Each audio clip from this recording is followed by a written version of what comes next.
Gracias a las autoridades que me hacen un dedito y me permiten ese feedback tan necesario, ¿no? Que es ver al otro para poder también, ¿no? Ser parte de lo que estamos conversando.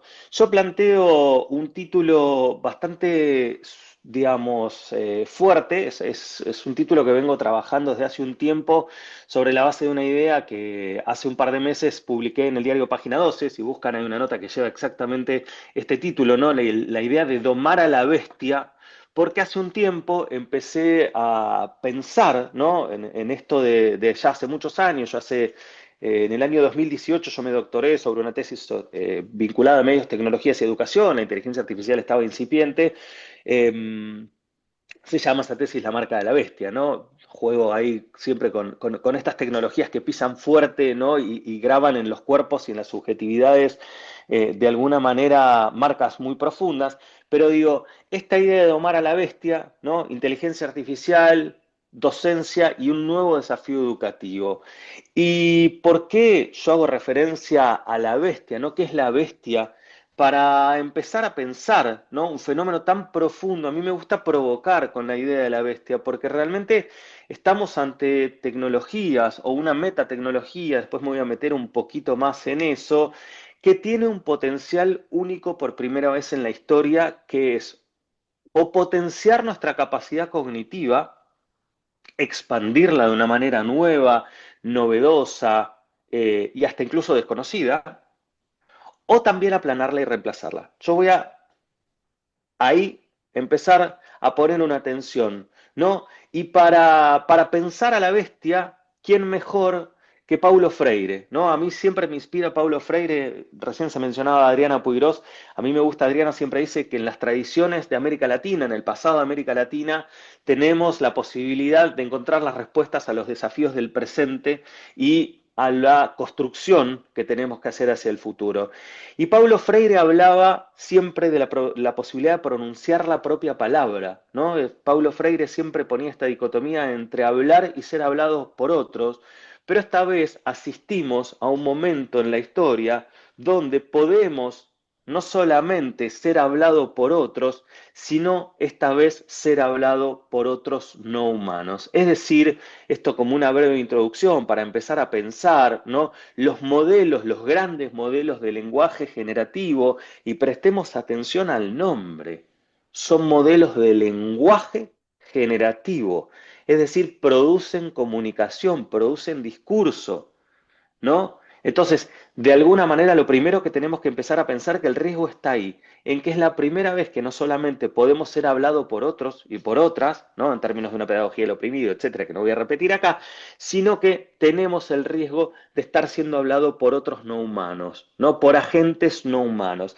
Entonces, vamos a tener una tensión fundamental que a mí me gusta decir, bueno, ¿cómo es esta bestia indomable? Esta bestia indomable es esta bestia que entra en las aulas, que entra en nuestra vida cotidiana, donde hay un uso pasivo, hay un uso acrítico, donde los aprendizajes se vacían y los desafíos se ocultan. Algo que vemos cotidianamente que está pasando. Lo vemos en estudiantes que resuelven casi sin pensar una consigna que les da un docente, porque la ponen en chat GPT y automáticamente entregan lo que el chat les da, pero también lo vemos en chicos y en chicas que ante una angustia o algún malestar recurren a un chat de estas características en vez de a una persona adulta, en vez de un amigo o incluso en muchos casos en vez de recurrir a un profesional de la salud, ¿no? Esta bestia indomable que se mueve entre nosotros y nosotras. Y a mí me gusta plantear la idea de domar la bestia. ¿Y cómo es esta bestia un poquito domada, un poquito conducida? Yo siempre uso la metáfora de agarrar las riendas y conducir hacia dónde va.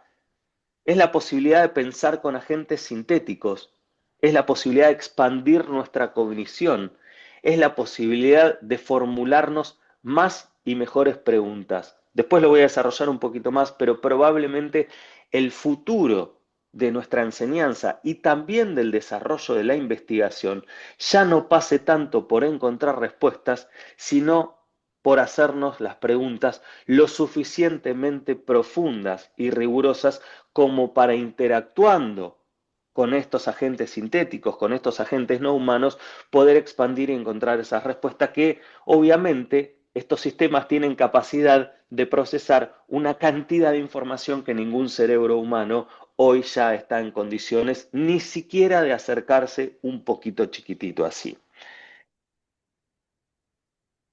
Pero esto se da en un contexto que tiene para mí un elemento clave que yo creo que es fundamental comprender, que hoy está bajo disputa el elemento clave por el cual nosotros como docentes podemos ejercer ese hermoso acto de educar, que está en disputa la atención humana.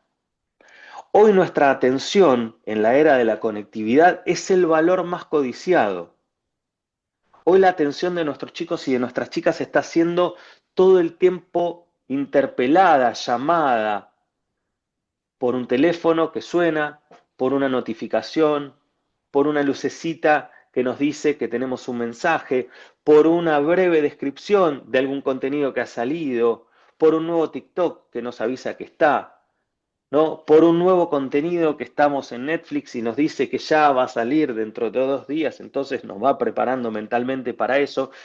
Y una de las primeras cosas que tenemos que entender para ver cómo funciona la bestia es que la bestia lo que consume centralmente es la atención humana. Entonces, en esta disputa por la atención, ¿no?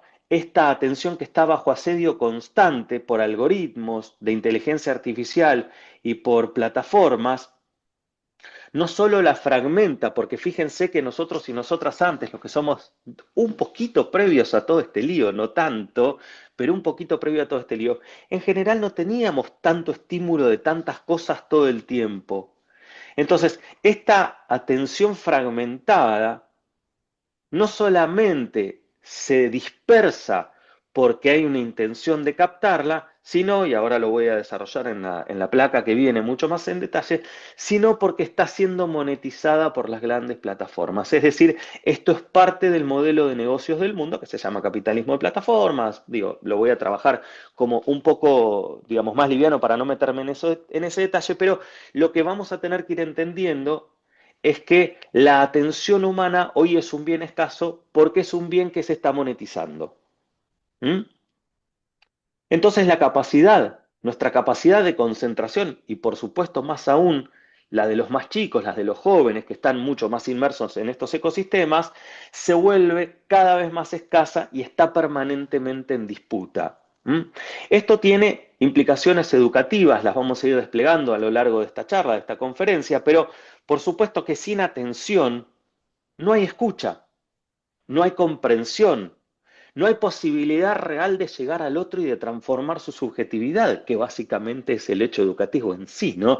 Interpelar para intervenir sobre el otro de alguna manera con un nuevo contenido valorativo, conductual, perceptual, y desde ahí poder generar una transformación, porque los docentes somos, digamos, por naturaleza trabajadores que intentamos desde el campo cultural aportar, transformar, interpelar, ¿no?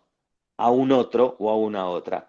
Entonces, esta escasez no se resuelve generando más contenidos, sino diseñando mejores estrategias donde lo digital, donde la inteligencia artificial, esto lo voy a trabajar más en detalle al final, también puede llegar a ser no solamente una parte del problema, sino una parte de la solución. Para explicarlo breve pero muy clarito, ¿por qué digo que la atención humana está siendo monetizada? Hay tres formas de monetización de nuestra atención. La primera, y es la más directa, es porque, por ejemplo, cuando estamos mirando Netflix, estamos pagando una membresía, cuando estamos escuchando Spotify, o incluso me arriesgo a decir que esta transmisión por Zoom es un Zoom pago que tiene por detrás una membresía, ¿no? Entonces, hay alguien que está pagando para usar esos entornos. Eso es lo más normal, visible y claro.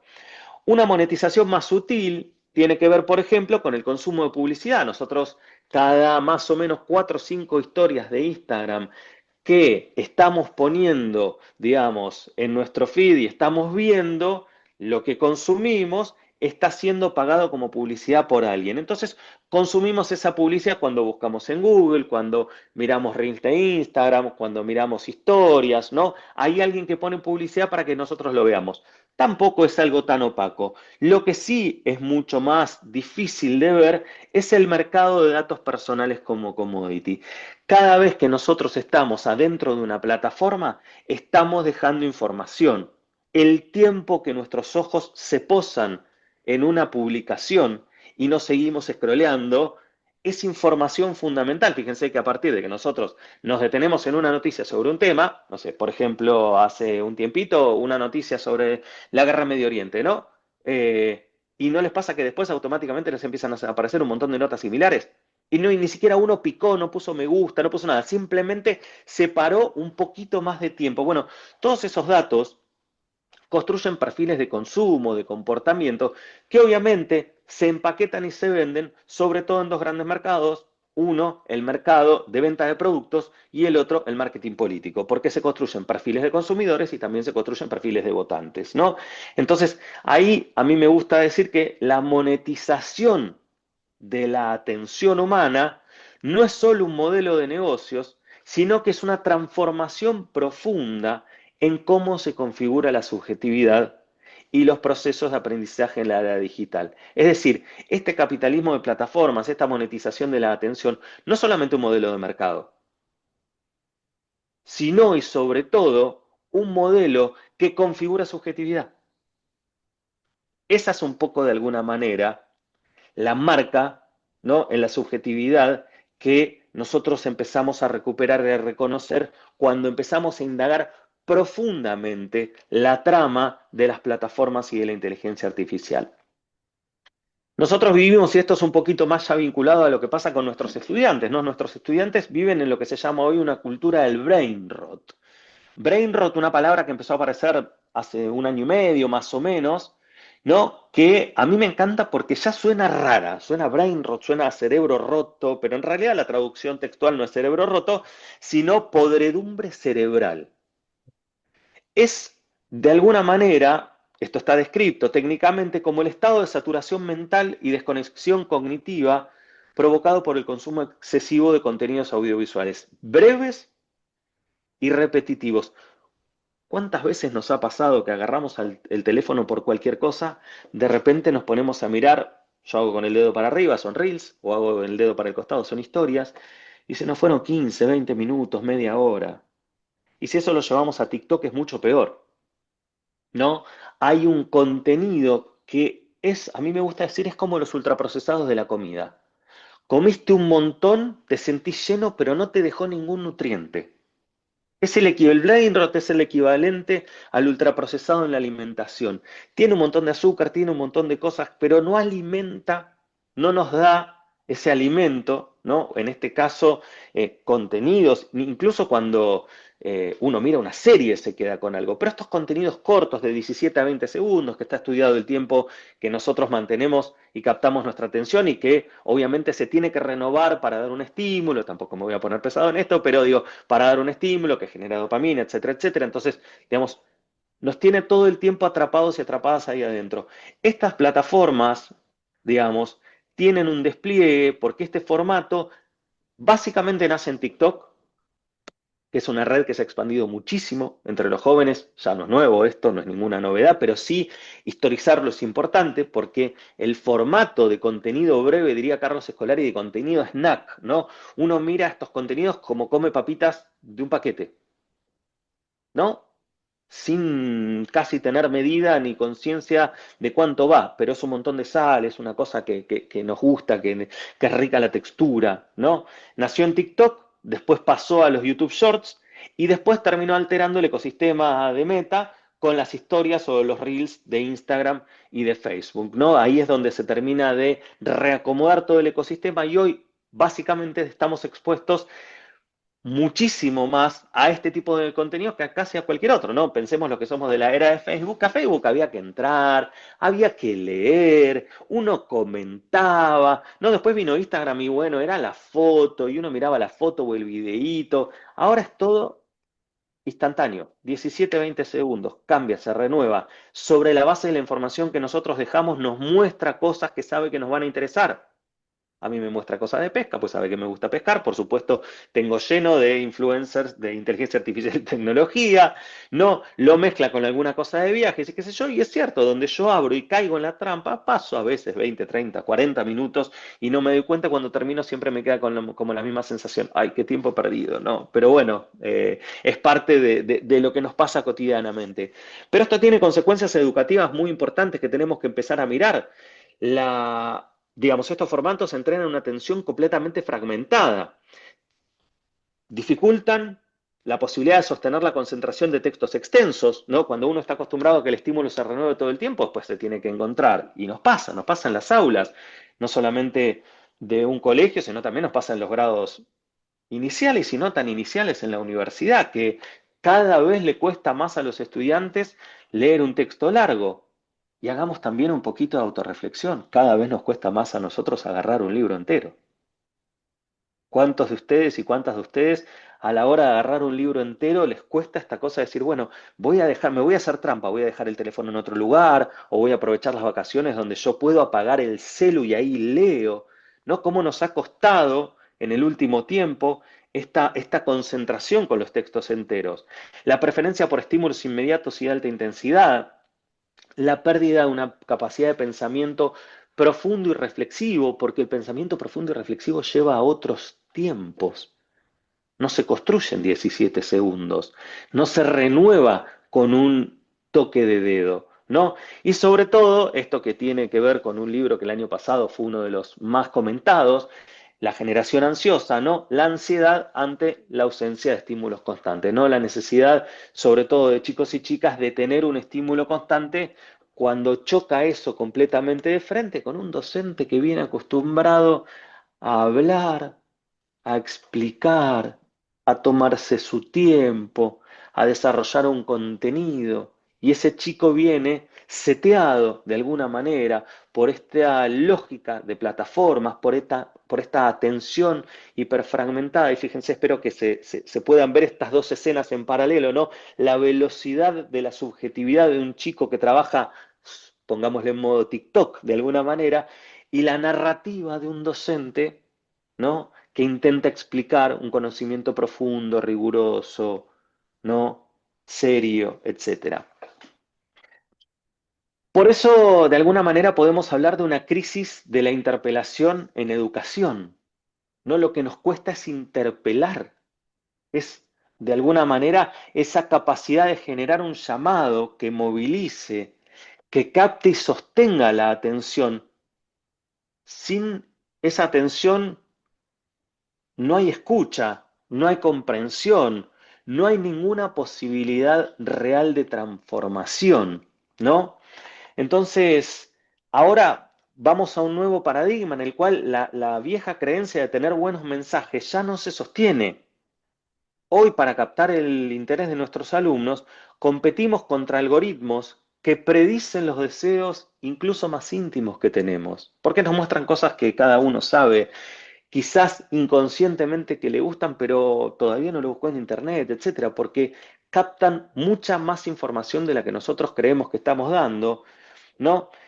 Irrumpen con notificaciones y son contenidos que están diseñados para distraer, para que nos quedemos adentro de esa plataforma, porque como decíamos al inicio, a mayor cantidad de tiempo que pasamos en esas plataformas, mayor es la monetización que alguien hace de esa atención que estamos prestando a ese entorno digital en particular. ¿Mm?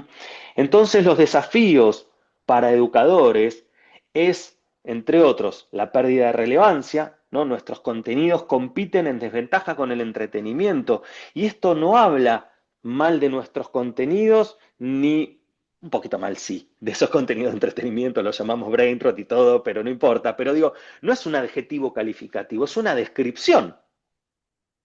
Es una descripción que estamos en un momento de mucha tensión en lo que en algún momento se llamó entre la cultura escolar, que no solamente, digamos, el texto o lo que se enseña, sino esa cultura escolar, letrada, moderna, y una cultura tecnomediática que es posmoderna, que es líquida, que incluso algunos se animan a decir que ya es gaseosa, que es completamente fluida, ¿no?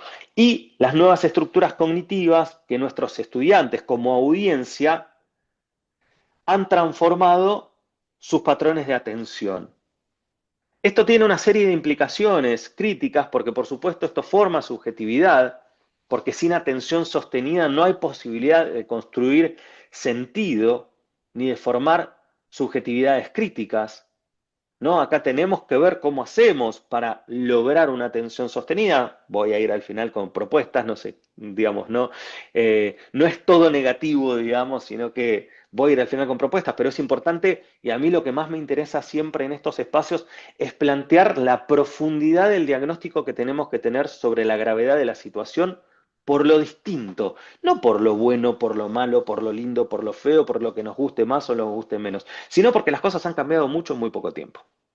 Entonces, el diagnóstico hoy que tenemos que tener es un diagnóstico relativamente distinto al diagnóstico que teníamos como educadores hasta hace 2 minutitos en la historia de la humanidad y mucho más en la historia del sistema educativo moderno, ¿no? La clave fundamental, y acá vamos a empezar despacito con algunas también propuestas, es interpelar no solo como una habilidad comunicativa, sino como una necesidad estratégica, ¿no? Porque muchos docentes que no operamos, por supuesto, bajo estas lógicas del mercado, estamos perdiendo la capacidad de interpelar y si perdemos la capacidad de interpelar, de alguna manera se nos dificulta mucho el proceso de educación. Una disrupción pedagógica, ¿no?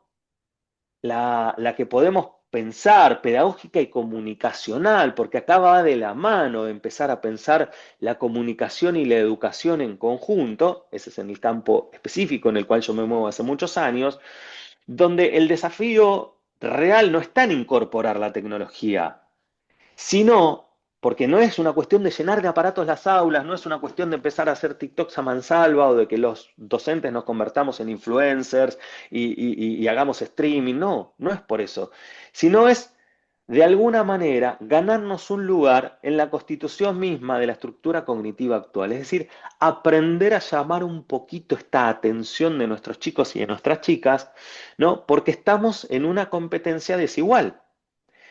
Los contenidos tradicionales son contenidos estáticos, de atención prolongada, de gratificación diferida, donde hay una evaluación formal contra las plataformas digitales que tienen algoritmos predictivos, notificaciones constantes, recompensa inmediata y mucha gamificación. ¿No? Esto es todo lúdico, es todo de alguna manera, digamos, aparentemente divertido. Vamos a ponerle un poquito así. Entonces, tenemos que descifrar estas lógicas algorítmicas, comprender cómo operan las métricas de retención y los mecanismos de recompensa, porque también es importante, después vamos a hablar un poquito de alfabetización mediática al final, es importante explicárselo a nuestros estudiantes. Es importante explicarle a nuestros estudiantes no solamente para poder darles un contenido en particular, sino para que sepan en el mundo en el que estamos metidos y metidas y en el cual probablemente las nuevas generaciones que tienen menos estructura analógica para de alguna manera dialogar con estas nuevas estructuras digitales mediadas por inteligencia artificial, quienes tienen menos estructura psíquica, menos estructura, digamos, de aprendizajes de otra época, están mucho más, de alguna manera, volcados a este mundo, ¿no? Hay que hacer una integración crítica, usar estas herramientas digitales, por supuesto, y vamos a ir un poquito a eso, sin resignar la profundidad ni despolitizar los procesos formativos.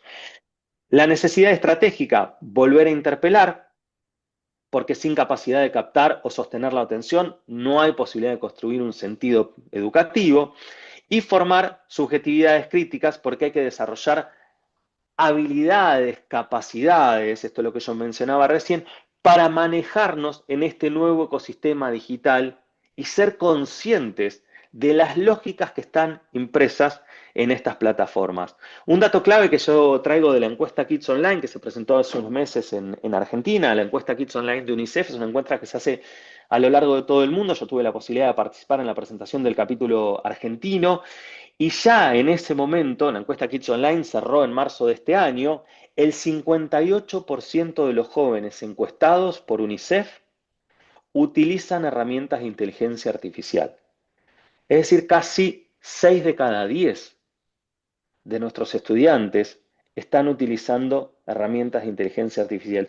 Y este es un dato que nos tiene que llamar mucho la atención porque esta parte es una curva que sube cada vez más. ¿no? Porque los chicos cada vez encuentran más usos, porque cada vez hay más herramientas de IA, porque cada vez es más fácil, porque con un celular muy simple ya nos podemos conectar y tener acceso a, digamos, ChatGPT, Gemini, Copilot o el que sea de las cientos que hay últimamente porque han salido DeepSeek, han salido de toda forma y color. Y ahora vamos un poco entonces a los aportes, ¿no? Los aportes que me parece que tenemos que tener para navegar, ¿no? Esta atención escasa de nuestros estudiantes. Acá nos encontramos con lo que yo decía al principio, una gran paradoja educativa. En el contexto de una atención hiperfragmentada, la inteligencia artificial puede ser tanto parte del problema como parte de la solución, ¿no? La inteligencia artificial nos puede aportar un montón en las aulas. Yo soy un gran defensor de la integración crítica y reflexiva de la IA en las aulas, no del discurso crítico vacío, porque necesitamos un discurso crítico propositivo porque los chicos y las chicas ya lo están usando. 6 de cada 10 lo usan, entonces no podemos darnos el lujo de simplemente quejarnos de lo que está pasando con discursos que son muy importantes, que son necesarios, pero quizás en algún caso son más reflexivos, más filosóficos, más de ámbitos académicos, pero quienes somos educadores y educadoras estamos en la trinchera, estamos en el hacer, no nos podemos dar el gusto de quedarnos criticando el mundo y dejar que estas plataformas se lleven puesta la atención de nuestros chicos y de nuestras chicas y que nuestros procesos educativos se vacíen de contenido, ¿no? Que sean estos chicos y estas chicas narrados por otros, como yo decía al principio. Entonces, un primer aporte, la inteligencia artificial puede dar una personalización adaptativa, puede hacer ajustes a los ritmos de los chicos, puede ayudarnos a pensar estilos de aprendizaje, sobre todo optimizando los tiempos de atención. Cada docente, que yo creo que muchos de ustedes, ahora me va a gustar escucharlos y escucharlas, planifica articulado con algún tipo de plataforma de inteligencia artificial, puede ir teniendo, no sé si un registro de cada estudiante, porque eso todavía los sistemas no lo hacen tan fácil, lo vamos a tener dentro de no mucho tiempo, esperemos, porque sería deseable, ¿no? Poder tener datos de nuestros estudiantes, poder cargar información y de alguna manera ir pudiendo ajustar esa enseñanza también, ¿no? En esa heterogeneidad que nosotros sabemos que tienen nuestras aulas. Después tenemos que aprender el diálogo con agentes no humanos. Nosotros tenemos que aprender un nuevo paradigma de interacción que permite consultas inmediatas, retroalimentación constante. Es aprender a dialogar con otro tipo de inteligencia. Estos agentes no humanos, para que nosotros podamos sacarle el jugo, por decirlo de alguna manera, tenemos que aprender no un nuevo idioma, pero sí una nueva forma de relación con ellos. Y eso es muy importante. Ahora voy a hacer una pequeña mención sobre esto. Yo suelo dar charlas completas sobre cómo es el diálogo con agentes no humanos, que es un tema importantísimo, pero que no es necesariamente el eje central de esta charla. Por eso elegí dar un panorama primero mucho más amplio de lo que está sucediendo. La liberación de rutinas repetitivas, la inteligencia artificial nos puede dar la posibilidad de sistematizar notas, de armar informes, de juntar. A mí me pasó, la primera vez que lo hice me pareció maravilloso. Fui corrigiendo con ChatGPT muchos de los trabajos, armando cosas, etcétera, y al final le dije, bueno, ahora dame el listado de todos los estudiantes con la devolución que yo le hice a cada uno, con el correo de cada uno y con la nota final que yo le puse a cada uno. Y en 1 segundo y medio me ordenó algo que yo después fui copiando y pegando, en este caso eran estudiantes de posgrado, ¿no? Fui copiando y pegando y le fui enviando por mail como feedback a cada estudiante, algo que por ahí después en otro momento uno hubiera tenido que ir a buscar las planillas de Excel donde tengo los mails, pasar la asistencia, el Word donde tenía la devolución de cada trabajo y las notas. Acá le cargué 5 o 6 documentos, le pedí que los ordene, que me los tire todos juntos y la verdad me ahorró un montón de tiempo, ¿no? Síntesis y curación de contenidos, procesamiento de grandes volúmenes de información para generar resúmenes o conexiones que sean relevantes. Podemos trabajar con lo que a mí me gusta llamar el arte del prompting profundo, ¿no? Donde nosotros hacemos una formulación distinta a simplemente un prompt y le damos bibliografía, le damos textos, le damos quizás una entrevista en YouTube, le podemos desgravar alguna cosa y ponérsela también, ¿no? Esta posibilidad de alimentar nosotros y nosotras a la bestia para que nos devuelva aquello que nosotros queremos, y eso tiene un potencial enorme. Yo todavía no batí mi propio récord, yo estuve 2 días haciendo un prompt, es decir, alimentando de información para un solo, digamos, proceso. Yo estaba trabajando en un capítulo de un libro que por suerte ya salió en España hace poquitos tiempos, se llama Alfabetización mediática en la era de la inteligencia artificial. Al que le interese lo puede googlear, es open access, digamos. Está publicado en España, pero se puede descargar. Y cuando estaba trabajando tenía muchísima información y empecé a cargarla y empecé a poner mis borradores y empecé a escribir cosas que yo tenía. Y también empecé, porque no sé si saben que con la aplicación de ChatGPT uno le puede mandar audios. Yo trabajaba en ese momento en Buenos Aires y cuando iba a Buenos Aires grababa audios que se los subía, ¿no? Le iba alimentando con mis propias reflexiones, pero antes de terminar, le pedí a la inteligencia artificial, antes de que yo le di una estructura, le di un orden, le pedí que saque un montón de cosas, etcétera, antes de pedirle que ordene todo ese volumen gigantesco de información, le dije que me haga 10 preguntas sobre ese tema, entendiendo que yo, de alguna manera, puedo decir ya a esta altura que soy un experto en la materia, a ver si había cosas que yo podía seguir aportando. Y la verdad que encima esas 10 preguntas que me hizo me llevaron a lugares de reflexión que yo no había tenido. Me pusieron en tensión ideas que yo no había tensionado. Y de ese salto, ¿no? Es donde yo digo que uno a veces puede construir otro tipo de estrategias de interpelación.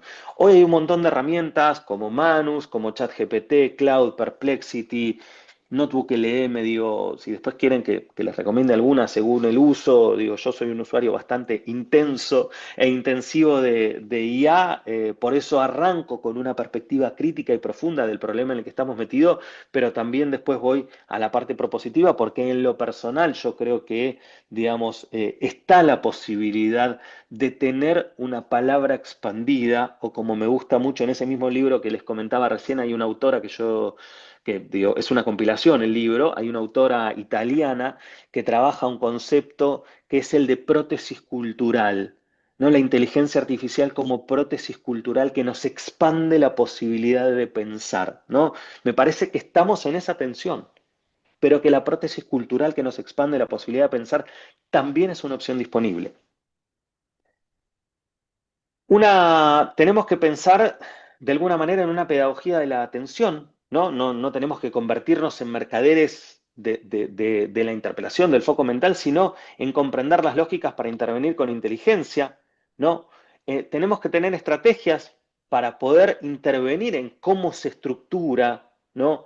Esta atención humana. Tenemos que saber que jugar un poquito para llamar la atención del otro con formatos breves, con narrativas de alguna manera consistentes, con preguntas que incomoden, con algunos audiovisuales que apelen a lo sensible, son disparadores que nos van a permitir, digo, yo siempre doy el mismo ejemplo, por supuesto que hacer una animación es muy complicado, pero si uno va a Random Forest, que es una aplicación de IA, incluso gratuita, y uno le pone un prompt bastante simple, te hace un videíto, ¿no? Esos que son como, ¿vieron? Un fibrón que se va borrando, que pone conceptos y se va borrando. Te hace una animación que la verdad que está muy bien. A ver, no es una animación para ponerla en un punto profesional en el cual uno con eso, ¿no? Va a mostrar algo. Ahora, si yo como docente, en vez de abrir mi clase hablando sobre un tema, o a lo sumo, poniendo un PowerPoint, llego a la clase y pongo una animación de 3, 4 minutos que hoy está al alcance de la mano para que las y los docentes podamos producir. Ese momento, ¿no? Esa llamada de atención, esa invitación, diría Bourdieu, a jugar con los asuntos en juego, quizás puede ser distinta. Diría Paulo Freire, tratar de hacer del allí del otro mi aquí. ¿Qué es hacer del allí del otro mi aquí? Es tomar como punto de partida en el proceso pedagógico la forma de constitución de la subjetividad del otro, reconocer el universo vocabular, no para quedarnos ahí. No es que nos vamos a transformar en una aula llena de videos y colorinches y cosas. Ahora, un ratito, un chispazo, una herramienta, una estrategia, un videíto, un recurso, algo hecho a medida de este curso, de estos chicos, de estas chicas de tal lugar, de La Pampa, que el docente de la noche anterior o la tarde anterior pudo producir de una manera relativamente rústica, pero con un resultado que si lo prueban es bastante digno, ¿no? Esto nos permite saltar a un desafío que no es técnico, es un desafío que es político, porque quien logra captar los recursos cognitivos tiene una ventaja simbólica. Por eso yo digo siempre que una pedagogía de la atención es profundamente democrática. Una pedagogía que nos permita consolidar la posibilidad de interpelar, llamar la atención de nuestros estudiantes es profundamente democrática porque las escuelas, porque las instituciones educativas siguen siendo el lugar de construcción de lo común y de lo público. Algo que se mencionaba en el inicio y que yo retomo y que me parece central. La escuela es el lugar de construcción de lo común y de consolidación de lo público. Entonces, esta posibilidad de seguir interpelando de nuestras instituciones es profundamente política, no es solamente técnica. Y para cerrar, y ahora sí, creo que estoy en tiempo, me había propuesto entre 35 y 40, creo que estoy justo, recuperar la atención como un horizonte de transformación, ¿no? Como una nueva propuesta política de horizonte de transformación, una propuesta para alfabetización digital. Tenemos que pensar la alfabetización mediática e informacional. Esta es una clave en la que yo trabajo mucho. De hecho, he participado en muchos eventos y en muchos proyectos con la UNESCO. Este es un concepto de la UNESCO donde hay que superar el uso instrumental para desarrollar capacidades críticas en relación a la tecnología. Generar comunidades de aprendizaje, espacios que resistan la individualización del consumo digital. El consumo digital se hace en muchas veces en soledad. No es la serie que más me encanta, pero Adolescencia habla algo de eso. ¿No? Y lo podemos ver, ese chico o esa chica que después los padres dicen, pensábamos que estaba seguro porque estaba dentro de su habitación en nuestra casa. ¿No? Ese consumo individual que hoy se ha transformado en un riesgo y que también sabemos los que venimos trabajando mucho la idea de lo que es el individualismo, ¿no? Lo que generan las sociedades en términos de lo que es desarticulación de la trama social.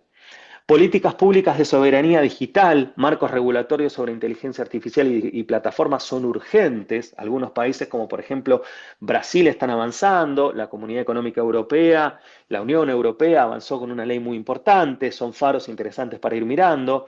Formación docente específica.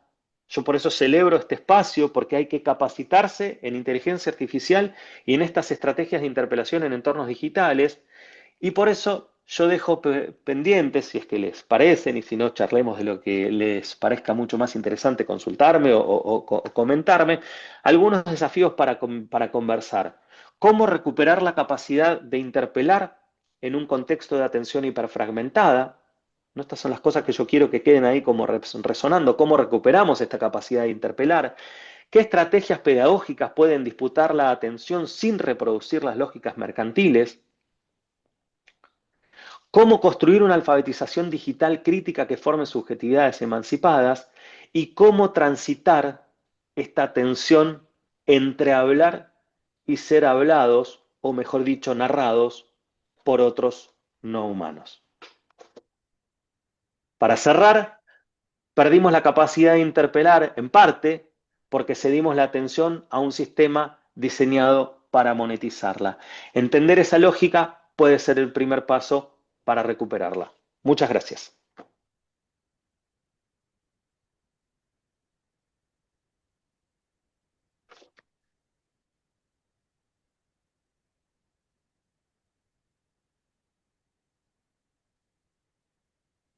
Si les parece, habilitamos el espacio para las preguntas, comentarios. Tengo que usar el micrófono, Estela. Sí, para ir pasando. Bien. No sé.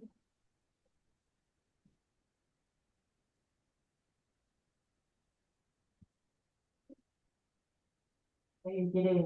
A mí me gustaría preguntarle, porque él habla mucho de los adolescentes. Pero discúlpame, Cris, no sé si se escucha, Sebastián, si no, le sacamos el micrófono a la docente. Medio bajito, si no me la repiten como quieran, pero así se escucha como muy lejos.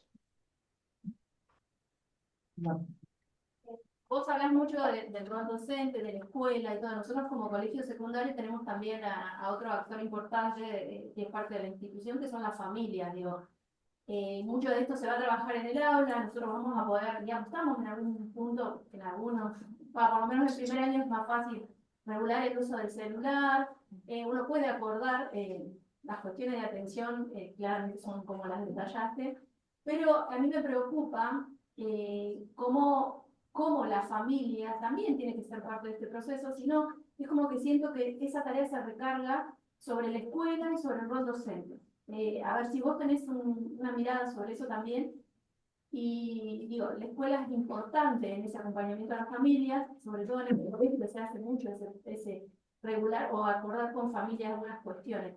Pero yo creo que es donde más donde menos se está controlando o regulando o se está teniendo conciencia de lo que implica las redes o el uso del celular. No sé si quedó claro, pero bueno. Va por ese lado. Soy de hablar mucho, perdón. No, no, a ver, yo creo que la pregunta es clara, es necesaria y yo a ver, yo dividiría en dos. Hay una línea de trabajo, yo no soy experto en eso específicamente, pero que se llama Bienestar Digital. Hay colegas, yo he trabajado en muchos proyectos con colegas que trabajan más vinculados a digamos, problematizar una vida sana, digamos, en el seno familiar con el uso de tecnologías. Ahí las familias son completamente responsables, hay que, digamos, no solo poner límites a los chicos, sino empezar por poner unos límites los adultos, ¿no? Yo he escuchado muchas charlas donde los chicos le dicen a los papás, ¿no? Hay una frase que no sé si la han escuchado, que se ha hecho bastante conocida, que es, papá o mamá, mírame con los ojos. ¿No? Los chicos les hablan a los padres y los padres siguen mirando el teléfono. Entonces digo, no es que estamos en un momento en el cual el problema son los pibes y las pibas.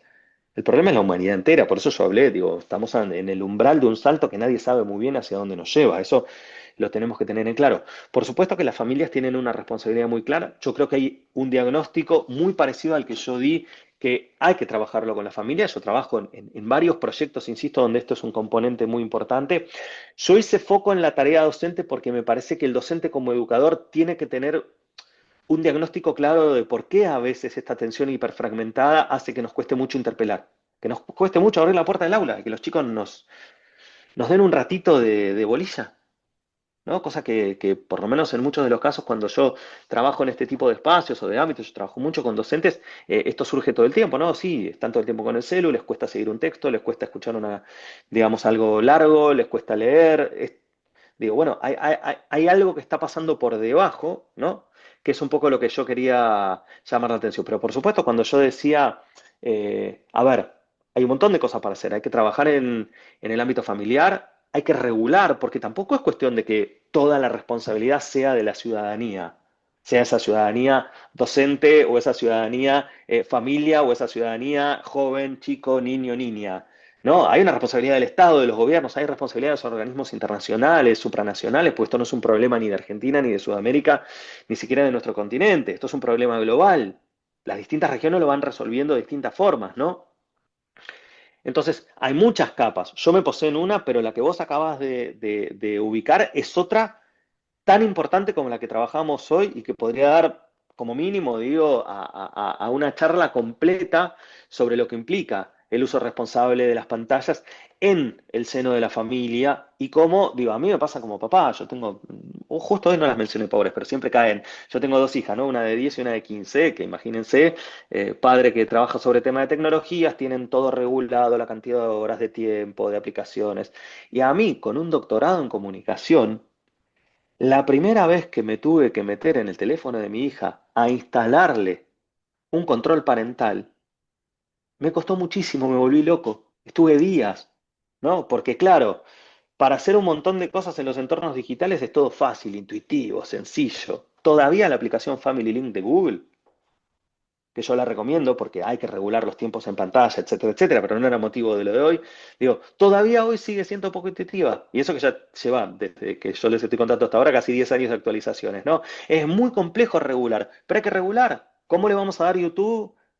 Yo perdonen que, digo, pero esto, a mí me tocó ir a una capacitación cuando largaron en Argentina las nuevas normas de cuidado de YouTube Kids. En Google Argentina se hizo un Puerto Madero en Buenos Aires, un evento muy bueno, se presentó, digamos, cómo iban a cuidar los chicos ahora en YouTube y en YouTube Kids, qué sé yo, y en un momento, bueno, ¿cuál es el principal problema en YouTube? En YouTube Kids es que un chico vea un contenido que no es para su edad, ese es el principal problema, ¿no? O sea, el resto, bueno, verán cosas que nos gustan más, nos gustan menos, pero el problema es que vea cosas, qué sé yo, no sé, con determinada violencia, sexualizadas, etcétera, etcétera. Yo en un momento levanto la mano y digo, pero una sola pregunta que no me queda claro. ¿Quién define para qué veas cada contenido? El que sube el video. Cada persona que sube un video pone un tilde de cuál es la edad que él considera que ese video es apto. Y si ese video no es denunciado por una determinada cantidad de tiempo, perdón, por una cantidad de personas en un determinado tiempo, ese video sigue su curso. ¿No? Entonces digo, ¿dónde está la responsabilidad de las plataformas? Porque un chico de 8 o 9 años que agarró y se instaló YouTube Kids y alguien puso, no sé, una sátira de los Simpsons donde Lisa termina asesinando a Bart, que hay un montón, no termines viendo a los 7 años a, bueno, yo dije Los Simpsons es un poco antiguo, no sé si los chicos más chicos ven eso, pero digo, donde un chico chiquito termine viendo cómo Lisa destripa a su hermano, porque hay de eso cantidad, ¿no? Estamos en un momento complejo, por eso digo, es las familias, es la escuela, es el Estado, las políticas públicas, es la regulación, es muy amplio el tema. ¿Alguna otra consulta, algún comentario?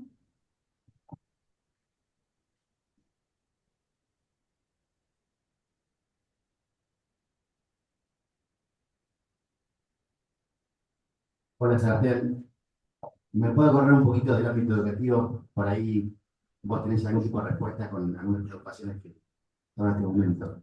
Primero, ¿qué hay de verdad, de mito, de desafío, de oportunidades y sobre todo amenaza en el proyecto este Stargate? Hay una figura de este muchacho de Raider y bueno, lo que puede llegar a pasar en Río Negro con la supuesta instalación de una base, ¿no? Una matriz de guía. Primero esa, después tengo otra. No, a ver, si estás haciendo referencia a lo que anunció Sam Altman hace poco, el CEO de OpenAI, que es la empresa que está detrás de ChatGPT, que van a poner un data center probablemente en Río Negro, hasta ahora se dice la Patagonia, pero puede ser Río Negro. Yo no, a ver, lo veo parte de un orden global que está mirando a la Argentina desde un lugar, lo veo parte como una inversión en infraestructura muy alta, pero con baja implicancia en términos de puestos de trabajo.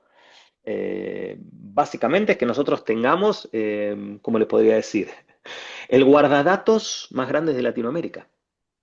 Y para guardar datos lo único que necesito tener es megacomputadoras con capacidad de almacenamiento muy grande para poder tener ahí la información que circula dentro de ChatGPT y de otras plataformas. Me parece un proyecto que en otra matriz y en otra lógica podría ser interesante si alrededor de eso se desarrollan startups o si eso le permite, no sé, a una empresa de tecnología argentina tener acceso más económico a, no sé, un respaldo en la nube, etcétera, etcétera. Hoy me parece que es parte de una lógica en la cual la Argentina está siendo vista para algunas cosas porque tiene regímenes de promoción de la industria, porque tiene gas y petróleo barato y aparte porque en la Patagonia hace frío. El problema de los servidores es que consumen mucha agua para refrigerarlos, entonces si uno los pone en un lugar donde hay viento y hace frío, digamos, es más barato, no es que lo eligen para ser ecológicamente más sustentables, pero sí, yo creo que es algo que es bastante posible en el marco de una alianza que uno ve geopolítica, que no me voy a meter acá, pero que está bastante clara entre nuestro país, Estados Unidos y algunos actores muy, muy importantes que hoy tiene alrededor el gobierno de Estados Unidos, como son las empresas digamos, de las que estamos hablando, ¿no? Las empresas tecnológicas, no nos olvidemos que OpenAI, casi el 50% es de Microsoft, o sea, de Bill Gates. Digo, esto es más o menos la misma trama. No me quiero meter mucho por ahí más en detalle, pero espero con esto dar un poco una respuesta si era esa la pregunta. Sí, sí, buenísimo. Sí. Yo lo decía más en términos de preocupación que de desafío, justamente por la cuestión crítica de hemos de sumarlo. Y después otra que me preocupa es qué está pasando con el tema de los datos sintéticos y esta cuestión, digamos, de que la IA ya no se entrena con datos humanos, o en todo caso ya quedan solamente reminiscencias de humanos, y era todo una especie de pastiche de datos que ya tiene la IA para autoentrenarse. ¿Dónde queda, ya casi en términos más ontológicos, más filosóficos, dónde queda lo humano y cómo lo vamos perdiendo? Bueno, hay como un signo de pregunta importante que, nada, hay que dar algún tipo de respuesta. Sí, hay un riesgo alto Lo que pasa es que nos estamos metiendo en preguntas más duras, digamos, pero está bien. Hay un riesgo bastante alto, digo, todas las inteligencias artificiales se entregan con datos. Hay un momento donde se empiezan a acabar los datos. Por eso los datos valen tanto, porque son un bien escaso. Y los datos humanos se producen con el tiempo que nosotros prestamos atención a las pantallas.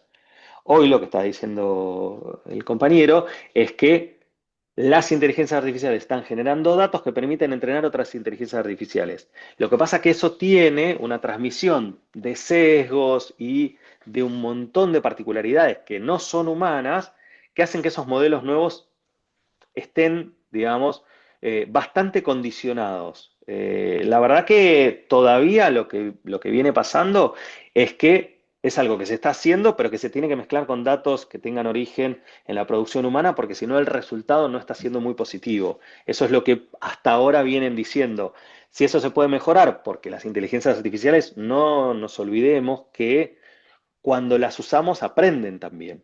Son modelos activos, ¿no? O sea, cuando arrancamos con ChatGPT 3.0, era un estudiante secundario, ¿no? El promedio más o menos de su, digamos, de su inteligencia.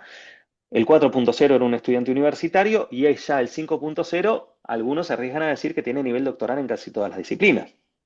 Y eso no es solo fruto del entrenamiento con datos por parte de la empresa, eso sobre todo es fruto de la interacción que cada día nosotros y nosotras hacemos, que lo estamos usando y que aprende. Por eso cada vez que, a ver, hay dos razones por las cuales cada vez que uno termina de usar ChatGPT te dice, ¿y ahora querés que te haga algo? No sé qué, no sé qué, no sé qué. ¿Querés que te dé el formato en videíto? ¿Querés que te saque un cuadrito con comparación? ¿Por qué? Por dos razones. Primero, porque si lo seguís usando, dejas más información que lo entrena, entonces le sirve. Nosotros somos los grandes entrenadores de la bestia, por eso tenemos la posibilidad, quizás en algún punto, de domarla. No, somos los grandes entrenadores de la bestia. Nosotros criamos, yo arranqué este tipo de conferencias en el 2003, en el 2023, diciendo nosotros somos un poco los papás de la criatura, ¿no? Que recién está gateando entre nosotros. Bueno, ahora ya creció, ahora ya no gatea, ahora camina en cuatro patas y, ¿no? Tiene un despliegue importante. Pero por un lado estamos interactuando, entrenándola, y por el otro lado estamos dejando datos personales. Dos elementos que son hoy centrales en la economía del mundo. Los datos para entrenar IA y los datos para generar perfiles de consumo y perfiles de electores. Comentario. ¿Me escuchaste hablar así fuerte? Sí, No, agradecerte, Mariana. Y una pregunta, la verdad es que me resultó muy interesante la charla y esto de pensarlo como profe, yo también soy mamá, entonces de pensar esto de como lo importante es la atención humana. Por ahí en la pedagogía siempre hablamos como profes de llamar la atención y la verdad que hoy es un desafío. Yo soy profe de matemática, encima con todos los cucos que eso tiene atrás, pero agradecerte porque la verdad es que fue muy dinámica, muy interesante y me llevé muchas preguntas o reflexiones internas para hacerme de los dos lados, como profe y como mamá en la crianza de mis hijos y en la enseñanza de mis estudiantes. Así que eso más. me alegro mucho. Hola Sebastián, ¿cómo te va? Vos sabés que yo el martes estuve en un congreso de inteligencia artificial que se dio en la Universidad Austral, y ahí por ahí se promocionaba mucho lo que era una herramienta, yo también soy profe de matemática, que se llamaba Eduten. Incluso estaba como el CEO de la empresa esa, pero bueno, yo por lo que estoy mirando es una aplicación que es de pago, y por ahí ya varias jurisdicciones o varias provincias ya la habían adquirido. Pero bueno, entiendo que también ya eso es decisión de cada jurisdicción, de cada provincia, pero mi pregunta era, ¿qué opinabas vos de esto? Que por ahí ya se empiecen a vender por ahí esas aplicaciones, que me parece que caen un poco en la lógica mercantilista que por ahí decía, como que bueno, lo gratis ya no funciona tanto, compremos esta como Estado, que anda mejor. Y es complicado, es complicado. Es complicado. A ver, la CEDTech, las empresas de base tecnológica vinculadas a educación, son un sector importantísimo del rubro tecnológico. No es un campo menor, digamos. Hay grandes empresas en el mundo como Pearson, que es la misma empresa que hace las pruebas PISA, ¿no? O sea, que también hoy tiene una rama en EdTech donde venden tecnología. Digo, Google tiene toda una interfaz completa donde hay provincias enteras que uno, cuando se transforma en docente, le dan un Drive, le dan un Meet, le dan todo el entorno Google, y eso a mí no me parece mal. Lo que pasa que me da la sensación que primero hemos perdido de vista una discusión que yo creo que habría que reponer, lo que pasa que parece un poco anacrónica, que es la soberanía tecnológica, ¿no? Que me parece que hoy es una discusión que parece anacrónica, pero yo creo que volver a hablar de soberanía tecnológica es importante en un momento donde acabamos de reflexionar sobre la importancia de nuestros datos. Y la verdad que regalarle a una empresa, a una corporación, todos los datos de todos nuestros estudiantes es una decisión política. No la podemos hacer de manera irreflexiva. ¿Qué cuidado vamos a tener con esa información? Porque si vamos a transformar nuestras aulas, que yo creo que hay que hacerlo, tenemos que tener en cuenta ciertos riesgos, tenemos que tener ciertos cuidados, tenemos que tener en claro lo que no podemos hacer, como decía un gran maestro mío, Jorge Huergo, es tirar tecnologías en el aula para intentar renovar el paisaje escolar. No esa idea de renovar, porque como yo me meto tecnología, entonces parece que es todo mejor. No, no. A ver, ¿es necesario? Sí. Pero yo creo que antes de eso debería haber, primero, formación, segundo, un proceso reflexivo donde se integren no solamente los actores de gobierno, sino también los sindicatos docentes, los y las trabajadoras de la educación, académicos, investigadores, digo, donde se pueda trabajar, porque si no es comprar a paquete cerrado algo que vino alguien y te dijo que estaba bueno, y como se lo vendió a dos o tres, vos sos el cuarto y entras en lista, ¿no? Pero me parece que ahí yo no digo necesariamente que esté mal. Lo que digo es que eso es un riesgo si se hace por una moda o si se hace de manera reflexiva, porque lo que está ahí adentro es lo que va a quedar ahí adentro es la atención de nuestros pibes y de nuestras pibas, ni más ni menos. Ya no es comprar un cañón o comprar una computadora, ya es comprar entornos inmersivos en los cuales la información y el tiempo que el chico y la chica va a pasar van a ser mucho más grandes, donde va a haber probablemente tutores sintéticos que acompañen procesos pedagógicos, donde, o sea, ¿quién va a entrenar o va a verificar el entrenamiento de un tutor sintético que acompañe a nuestros estudiantes, ¿no? El estándar de formación docente lo decide una provincia. El estándar de formación de un tutor sintético, ¿quién lo decide? ¿La empresa que lo desarrolla? Esas son preguntas que nos tenemos que hacer.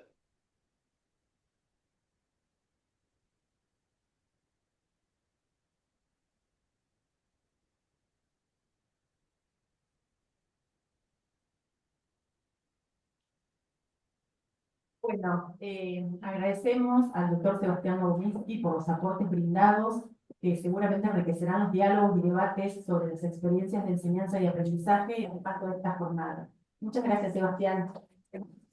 Muchas gracias a ustedes, Realmente un placer.